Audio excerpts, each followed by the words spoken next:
Hey everyone, welcome back to my channel, and if you are new here then hello, I am Urmi. Welcome to my channel. In today's video I will show you how to prep your skin for the makeup के लिए अपनी skin को कैसे prepare करना है। अगर आपका makeup crack कर रहा है या फिर वो पैची लग रहा है तो इसका मतलब है कि आपने अपनी स्किन प्रिपरेशन अच्छे से नहीं की है। फ्लॉलेस मेकअप में स्किन प्रिपरेशन बहुत बड़ा रोल प्ले करती है, तो ये बहुत ही ज़रूरी है कि आप मेकअप लगाने से पहले थोड़ा टाइम अपनी स्किन के लिए निकालें और स्किन को अच्छे से प्रिपेयर करें। इस वीडियो में मैं आपको कुछ ऐसे स्टेप्स बताऊँगी जिसे आपको मेकअप लगाने से पहले करना है ताकि आपका मेकअप फ्लॉलेस दिखे। तो अगर आप इंटरेस्टेड है तो वीडियो को कंटिन्यू करें। मेकअप लगाने से पहले आपका फेस पूरा क्लीन होना बहुत ही ज़रूरी है। उसके ऊपर कोई भी डर्ट नहीं रहनी चाहिए। अगर आपके फेस पे डर्ट है और आप उसके ऊपर मेकअप लगाओगे तो वो आपके पोर्स को क्लॉग कर देगा और जिसकी वजह से आपको ब्रेकआउट्स हो सकते हैं। तो पहला स्टेप है क्लेंजिंग। मेकअप लगाने से पहले अपने फेस को अच्छे से वॉश करना है। फेस वॉश प्रॉपरली कैसे करें, मॉइस्चराइज़र, टोनर ये सब प्रॉपरली कैसे लगाते हैं, उसके ऊपर मैंने अभी एक वीडियो बनाई है जिसकी लिंक मैं यहाँ पे दे दूँगी और नीचे डिस्क्रिप्शन में भी दे दूँगी अगर आप उसे देखना चाहते हो। सेकंड स्टेप है एक्सफोलिएशन यानी कि स्क्रब करना। ये स्टेप आपको डेली नहीं करना है, आपको सिर्फ वीक में 2 बार अपने फेस को अच्छे से स्क्रब करना है। स्क्रब करने से आपके फेस के ऊपर जो डेड स्किन सेल्स की लेयर होती है वो पूरी निकल जाती है और आपका फेस अच्छे से क्लीन हो जाता है।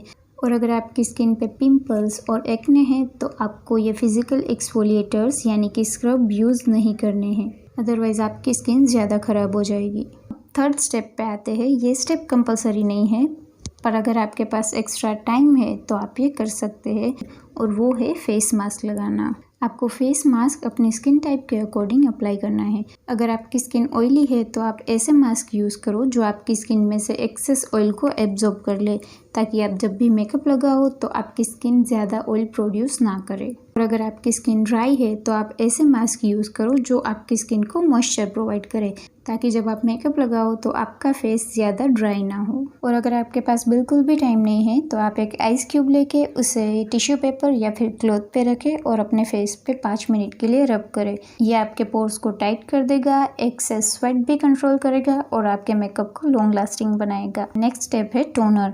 जब आप फेस वॉश करते हो, फेस मास्क लगाते हो, एक्सफोलिएशन करते हो तो आपकी स्किन के जो पोर्स है वो ओपन हो जाते हैं। तो जब आप टोनर लगाओगे तो वो आपके सारे पोर्स को क्लोज कर देगा। अगर आपके पास टोनर नहीं है तो आप रोज़ वाटर भी लगा सकते हैं, वो एक बहुत अच्छा नेचुरल टोनर है। अब लास्ट स्टेप पे आते हैं जो है मॉइस्चराइज़र। मॉइस्चराइज़र आपको कभी भी स्किप नहीं करना है। अगर बिना मॉइस्चराइज़र लगाए आपने मेकअप लगाया तो वो आपकी स्किन को ड्राई कर देगा, फिर आपका मेकअप फ्लेकी लगेगा और फिर उसमें क्रैक हो जाएंगे। तो मेकअप लगाने से पहले अपने फेस को पूरा अच्छे से मॉइस्चराइज आपको करना ही है, और अपने फेस के साथ साथ अपने लिप्स को भी एक्सफोलिएट और मॉइस्चराइज दोनों करना है, क्योंकि ज़्यादातर अब हम लिक्विड लिपस्टिक्स यूज़ करते हैं और वो हमारे लिप्स को ड्राई कर देती है। तो अपने लिप्स को भी आप अच्छे से मॉइस्चराइज रखें। That's it for this video. I hope कि ये टिप्स आपको काम आए। अगर ये वीडियो पसंद आया हो तो वीडियो को लाइक करना, नीचे कमेंट करना और अपने फ्रेंड्स के साथ शेयर भी करना। और आपने अभी तक मेरी चैनल को सब्सक्राइब नहीं किया है तो आप मेरी चैनल को सब्सक्राइब करके साथ में जो नोटिफिकेशन बेल है उसे भी हिट कर दीजिए, ताकि मैं न्यू वीडियो अपलोड करूँ तो आपको नोटिफिकेशन आ जाए। I will see you next time. Till then bye.